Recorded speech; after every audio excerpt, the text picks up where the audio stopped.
ویسے تو جمعہ کے روز کے حوالے سے آپ نے بہت سی حدیث مبارکہ سن رکھی ہوں گی، لیکن ایک دل کو دہلا دینے والی اور رونگٹے کھڑے کر دینے والی یہ حدیث مبارکہ شاید آپ نے پہلے کبھی نہ سنی ہو۔ مشکوٰۃ شریف مسند احمد میں حدیث مبارکہ موجود ہے، جس کا مفہوم ہے نبی اکرم صلی اللہ علیہ وآلہ وسلم نے یہ ارشاد فرمایا کہ جمعہ کے روز طلوع فجر سے لے کے طلوع آفتاب تک زمین کے تمام جانور قیامت کے قائم ہو جانے کے خوف سے چیختے چلاتے رہتے ہیں۔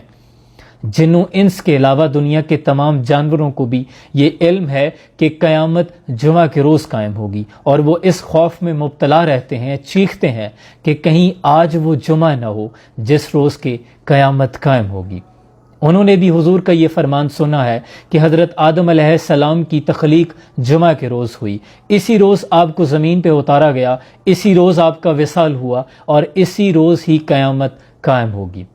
اب میں اور آپ اپنا محاسبہ کریں کہ ہمارے جمعے کا روز بھی باقی دنوں کی طرح اپنے دنیاوی معاملات میں مگن گزر گیا۔ آج بھی جمعے کا روز گزر گیا، ہم نے قرآن کریم کی تلاوت نہیں کی، ہم نے جمعہ کی نماز کا اہتمام نہیں کیا، ایک بھی لمحہ ایسا نہیں گزرا کہ ہم اس خوف میں مبتلا رہے ہوں کہ کہیں آج کے دن قیامت قائم نہ ہو جائے۔